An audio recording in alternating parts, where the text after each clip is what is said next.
హైదరాబాదు ప్రధానంగా ఇది నందనవనానికి నిలయం అని చెప్పబోయేది కుక్కలకు నిలయంగా మారిపోయింది. కుక్కల స్థైర్య విహారం. అవి బ్రహ్మాండంగా గుంపులు గుంపులుగా చక్కగా స్థైర్య విహారం చేస్తూ ఉన్నాయి.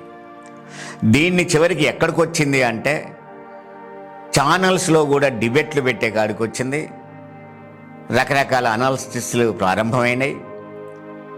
ఎందుకంటే వాటి వల్ల జరుగుతున్న నష్టం మామూలు ఆస్తుల నష్టం కాదు. ఇంట్లో అన్నం వండుకుంటే తినిపోయిందనో, లేదా ఇంటికాడ ఇది పెట్టుకుంటే తినిపోయిందనో, ఇంట్లో జ్వరపడ్డదనో, ఇవన్నీ వెనకటి రోజుల్లో నష్టాలు. అది కాదు, పీల్చి చెండాడుతూ ఉన్నాయి. చిన్న పిల్లవాడిని నడి రోడ్డు మీద కొరికి కొరికి చంపేసేయి అట్లా. ఆ విధంగా ఉన్న తర్వాత దాన్ని ఏ విధంగా మనం అర్థం చేసుకోవాలి?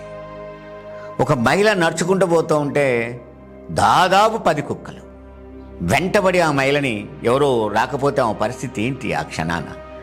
ఇలాంటి స్థితులలో మనుషుల ప్రాణం కంటే కుక్కల ప్రాణం చాలా మిన్న అని చెప్పేవాళ్ళు కూడా ఒక 2-3 తయారయ్యారు.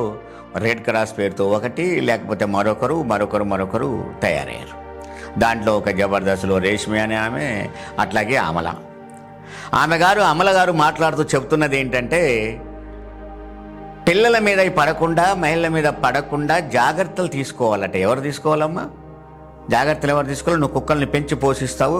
ఈ మొత్తం కుక్కలను ఒకసారి పట్టుకొని పోయి మీ దొడ్లో వేసి, నువ్వు మామూలు దానివేం కదా, కోట్ల రూపాయలు ఆస్తిపరాలివి, చుట్టూ ప్రారి గోడ కట్టి లోపట వేసేసి తాళాలు వేసుకొని పెంచరాదు? ప్రశాంతంగా నువ్వు పెంచు.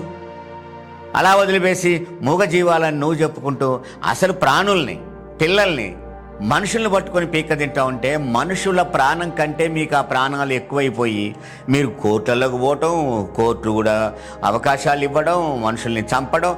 ఈ మనుషుల ప్రాణాలకు హామీ ఎవరియాలి? ఒక చిన్న నష్టం జరిగితే నష్టపరిహారం కట్టేయాల్సి వస్తుంది. మీ వల్ల కుక్కలు అలా పెరుగుతూ ఉన్నాయి. ఆ కుక్కల వల్ల మనుషులు చస్తూ ఉన్నారు. ఆ చావడానికి కారణం మీరు. ఖచ్చితంగా ఆ చావులకు కారణం ఇదే రేష్మి, ఇదే అమల, ఇలాంటి వాళ్ళ యొక్క పరిస్థితి వల్లే ఆ కుక్కలు పెరుగుతూ ఉన్నాయి.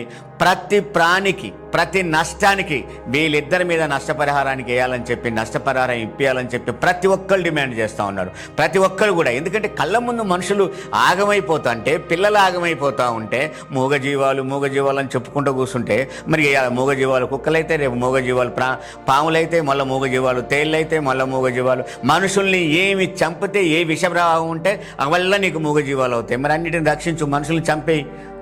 నీకంటే నువ్వు మంచిగా బిల్డింగ్లలో ఉంటావు, గేట్ కాడో గూర్ఖా ఉంటాడు, లోపడో మనుషులు ఉంటారు, కారు ఉంటుంది, కారు దిగవు, ఏ కుక్క నీ పిక్కన పట్టదు, ఏ కుక్క మీ జోలికి రాదు. ఎందుకంటే మీరు పెద్ద బిల్డింగ్లో ఉంటారు. మరి పొద్దున్న లేస్తే రెక్కాడితేనే కానీ డొక్కాడని బతుకులు బయటికి వెళ్ళి బ్రతకాలంటే, ఆ చిన్న పిల్లలు బడికి వెళ్ళాలంటే, నీ పిల్లలంటే కార్లో పోయి కార్లు వస్తారు. ఆ చిన్న పిల్లలు నడుచుకుంటూ బడికి పోవాలంటే, నడుచుకుంటూ తిరిగి రావాలంటే వాళ్ళని చంపేస్తూ ఉంటే ఆ తల్లిదండ్రుల బాధ ఏంటి? నువ్వు ఒక తల్లివే కదా. మరి ఇలాంటి పరిస్థితి ఏంటి?